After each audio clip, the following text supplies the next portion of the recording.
20世紀イギリスの哲学の巨人、バートランド・ラッセルが残した哲学の問題という一冊の本を手書きに、分析哲学の根っこにある認識論の基本について考えてみましょう。そもそも、哲学とは何のためにあるのでしょうか。それは、私たちが世界をどう捉えているかという、とても大事なことに気づくためです。ここで、私たちの意識が向き合う2つの領域について話します。それは現象と実在です。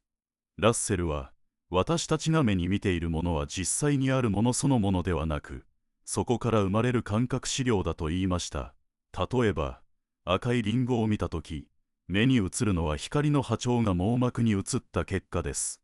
そこにリンゴがあることを知らせる一つの印のようなものです。この印は、色や形、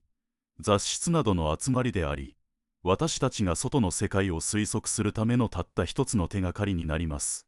ラッセルはこの考え方を使って、私たちが経験する姿と、そこに本当にあるものの間を区別しました。しかし、この感覚資料という考え方は、私たちの色覚が必ずしも世界を正しく映しているわけではないことを示しています。ここで色覚の問題が現れます。私たちは印を通じてものを見ますが、その時に間違いや錯覚が起きることがあります。例えば、遠くの山が青く霞んで見えるのは空気のせいで、本当の色とは違うかもしれません。ラッセルは、このような不安定な点に対抗するために、今感じているこの印こそが誰にも疑えない、確かな基盤になると考えました。次に、ラッセルが熱心に取り組んだ変者の問題についてです。昔のプラトンは、赤さや丸さといった特性は、個別のものとは別に、独立して存在していると考えました。ラッセルはこの考えを完全に否定はしませんでしたが、かといってただの言葉の都合で読んでいるだけだとも考えませんでした。彼は、赤さという変者が、たくさんの印に共通して現れる性質として、実際に存在すると主張しました。これを中道的実在論と呼びます。この考えをめぐって、ジョージ・ムーアとの激しい論になりました。ムーアは、変者とは単に事例が集まっただけのものであり、独立して存在しているわけではないと否定しました。それに対しラッセルは、すべての A は B であるという文が意味を持つためには、B が実際に存在する変者でなければならないと論じました。このような論理な分析こそが、ラッセルの哲学の武器でした。彼は言葉の構造を細かく分解し、その文が正しいか正しくないかをはっきりさせようとしました。例えば、現在フランスはハゲているという文を取り上げ、言葉と世界がどう対応しているかを厳密に確かめました。このやり方は、後のイトゲンシュタインやクアインといった学者たちにも受け継がれ、議論の方向を意味の曖昧さから論理な矛盾を探すことへと変化しました。しかし、ラッセル自身も、懐疑主義という立場から、機能法の問題にぶつかりました。デイビッド・ヒュームが示したように、過去の観察が未来の出来事を必ず保証してくれるわけではありません。すべてのカラスは黒いという結論は、たくさんの観察に気づいたものではありますが、論理に絶対だとは言えないのです。ラッセルはこの問題を認めながらも、科学の探求にはこの推論が欠かせないことを強調しました。彼は、これを最も合理な仮説だとして一力にし、経験の根拠と論理の性格を両輪にして、科学を支えるべきだと述べました。この姿勢は、後のカール・ポパーが承談した反証主義へとつながる大事な橋渡しとなりました。ラッセルのやり方は、単に文を整理することではなく、認識論全体の土台を作り直す試みでした。今感じている印から出発し、見える姿と本当のものの構造を明らかにし、変者の存在を論理に裏付け、推論の限界と可能性を考える。これらすべてが、お互いを補い合う体系として機能していたのです。では、このラッセルの思想が現代にどう受け継がれ、また批判されてきたかを見てみましょう。20世紀後半になると、感覚資料の理論は、認知科学の進歩とともに、改めて注目されました。神経科学は、感覚の情報が脳の中でどうまとめられ、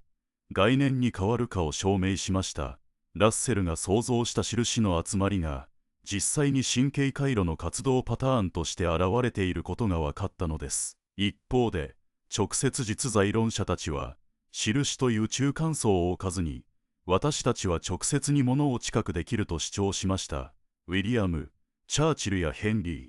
プライスといった哲学者は、印は認識の邪魔になるだけで必要のないものだと批判しました。さらに構成主義な現象学の流も挑戦しました。エドムンド・フッサールは、意識が常に何かを向かうという思考性という概念を使って、印は人間が世界を作り上げる過程の一部に過ぎないと示しました。すなわち、印はただ受け取るデータではなく、人の意図や責任感と混ざり合って意味を作るという視線です。これにより、認識は単なる情報の需要ではなく、積極な構築プロセスであることが示されました。自然主義な認識論も、ラッセルの枠組みを広げました。ウィラード・バン・オーマンクアインは、哲学の命題を科学理論のネットワークの一部と考えました。印や変者といった概念を、科学に便利だから使う道具のようなものとみなしたのです。クアインは、データが理論全体と支え合うという観点から、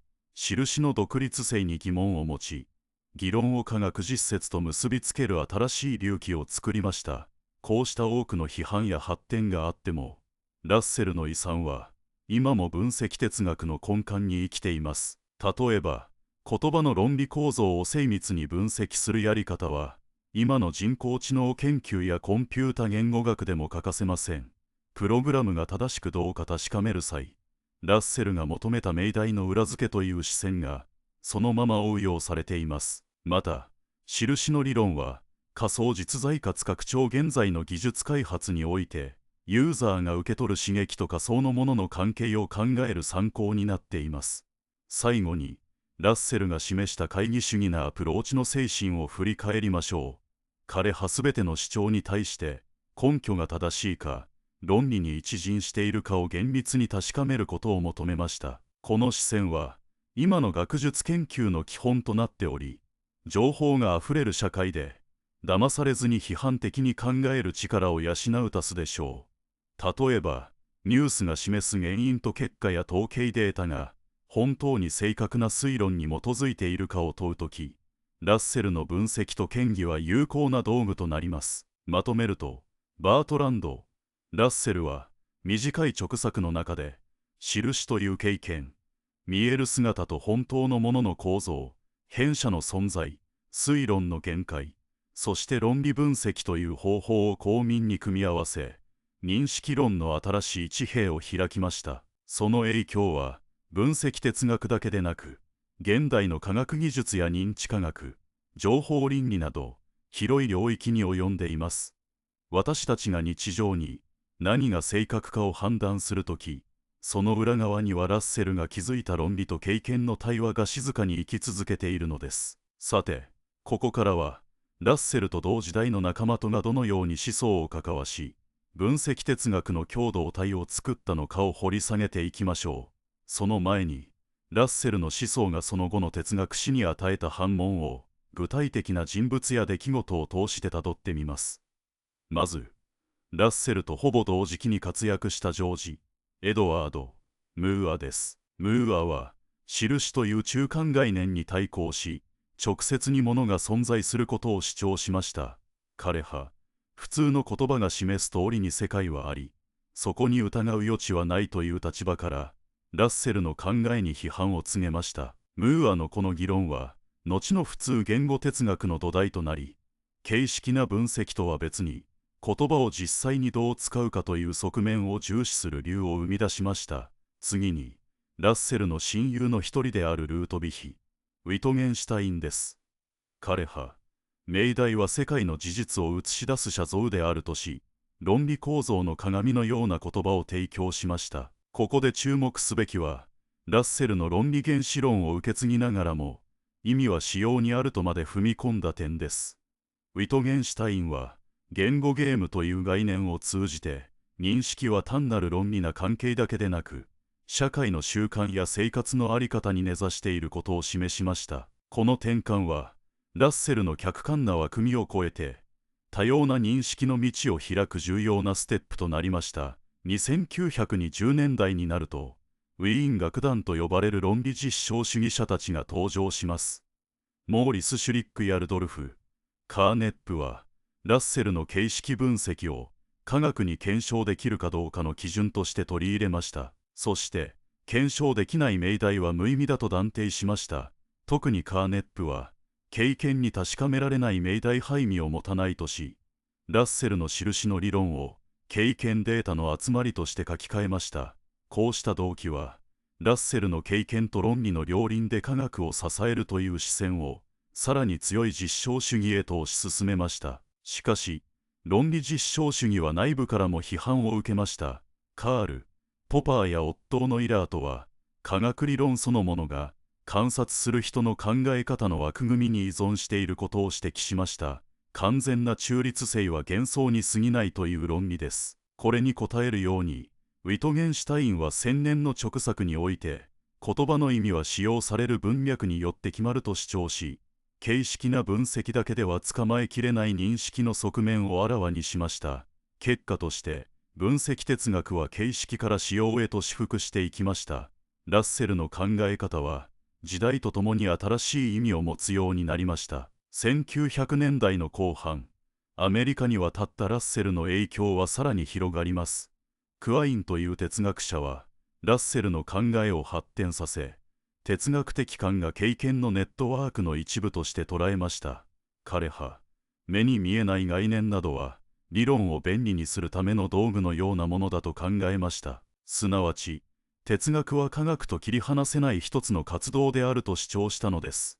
これは、ラッセルが大事にした経験と論理の対話を、より大きな相互依存の関係へと変化したものでした。同じ頃、ノージックやルイスといった哲学者たちは、可能世界という考え方を使って、不安なものの実在を取り直しました。ノージックは、あり得たかもしれない世界での真実こそが本質であるとし、ラッセルが求めた論理な裏付けを、可能世界の構造に置き換えました。また、ルイスは、中立なものが具体的世界でどのように形になるかを示しました。これらは、ラッセルの問いを現代の枠組みで作り直した試みと言えます。また、脳理学の発展は、ラッセルの感覚資料という考えに、具体的な証拠を与えました。研究によって、視覚の仕組みが明らかになり、感覚の情報が段階に組み合わさって概念になる様子が見えてきたのです。これに対し、ダニエル・デネットは、意識とは脳の機能なプロセスの結果であると考えました。彼は、感覚資料を情報処理の途中段の段階として位置づけました。これは、ラッセルが想像した直接な経験を、計算のようなモデルに広げた形です。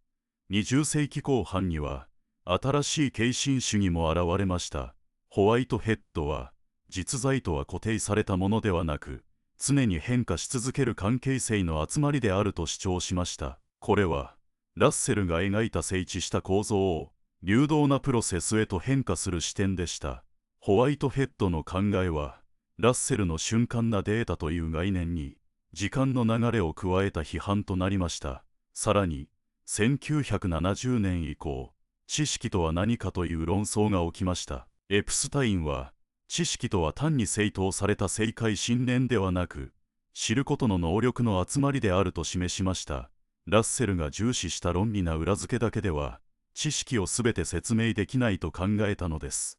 プラットナーも、知識は能力の状態であるとし、実際に使う側の側面を強調しました。こうした考え方は、ラッセルの形式な認識論を補い、実践的な認知の重要さを再評価させました。同時に、言葉の哲学では、オースティンとストラスの言語行為理論が登場しました。彼らは、言葉を話すことは単なる説明ではなく、それ自身が行為であることを示しました。オースティンは、言葉は世界を記述するだけでなく、世界を変える力を持つと言いました。これは、ラッセルが設置した真偽の判定だけではわからない、言葉の実践的な機能を明らかにしたものです。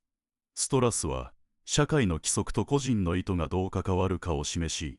ラッセルの論理分析に社会文化的な視点を加えました。21世紀に入り、情報技術の発展が新しい課題を突っつけました。莫大なデータを統計に処理して予測も出る現代において、ラッセルが警告した近視の推論の正確さが再び問題となっています。また、計算過程が見えないブラックボックスのような結論をどう捉えるかも重要です。パトナムは、意味は使う人との関係で決まるとしつつ、コンピュータ内のデータ構造が意味を作る役割についても検討しました。これにより、感覚資料は単なる入力ではなく、情報処理システムの中の表彰層として再定義されました。現代の議論では、不反射の問題が再び注目されました。キーツは、数の構造は実在していると主張しました。これは、論理な構造の背後に不反射が存在するというラッセルの立場と響き合うものです。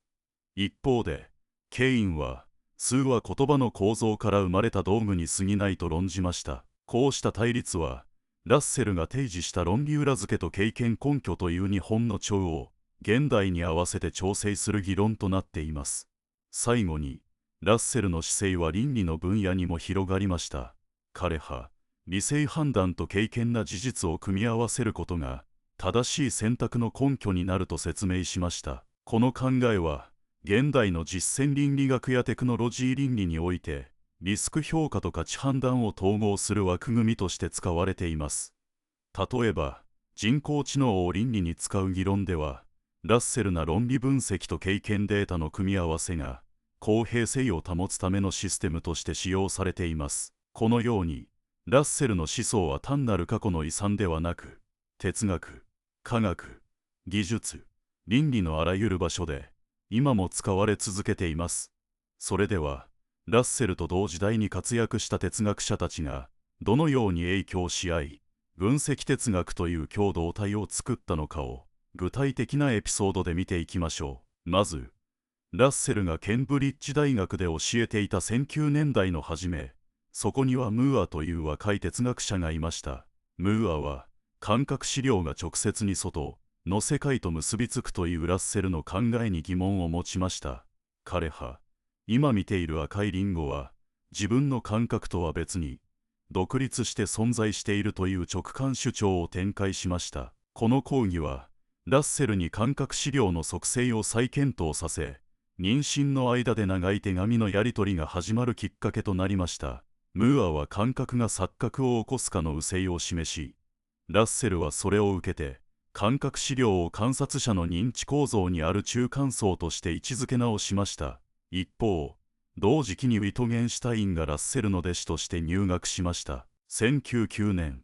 ウィトゲンシュタインは、命題は現実の構造を映す鏡であるという考えをラッセルに見せました。しかしラッセルは、それは映しすぎであり、意味は使い方に依存するものだと答えました。このやりとりは、後にウィトゲンシュタインが提唱した言語ゲームという概念へと発展します。これは、ラッセルが重視した形式論理分析と、使用に気づく意味論との対立を象徴する出来事でした。1920年代になると、ウィーン円環との接触が本格になります。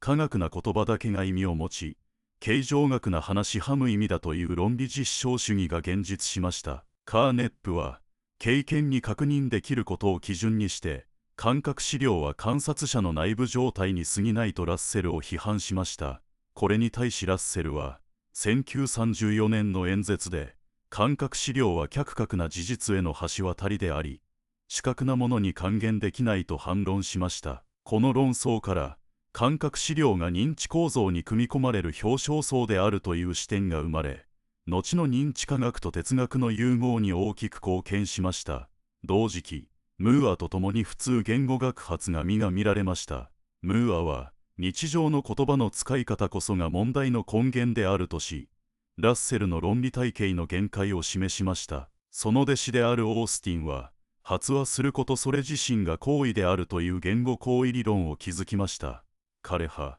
言語は世界を記述するだけでなく、世界を変える力を持つと言って、ラッセルの分析哲学に実践的な次元を加えました。さらにストラスは、規則や慣習が意味を作る役割を示し、論理構造だけでは捉えきれない多様な意味関係を明らかにしました。1930年代後半、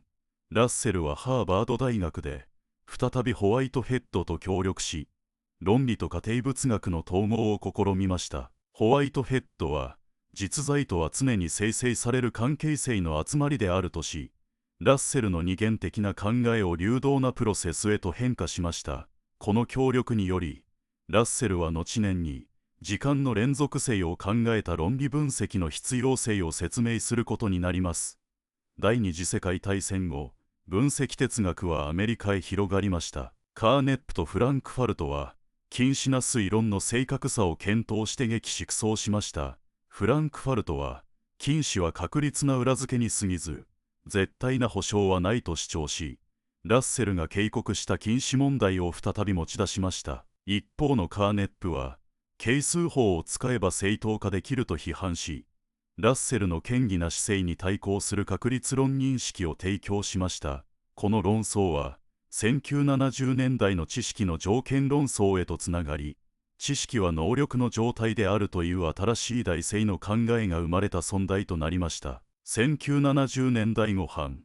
レネットは、意識は脳の機能なプロセスの産物であると証言しました。ラッセルは、感覚資料を情報処理の途中段階と考えました。レネットはこの考えを受けて、ラッセルが想像した直接な経験を計算モデルに広げました。感覚資料が脳内の神経回路で相加をなして意味づけられる様子を示したのです。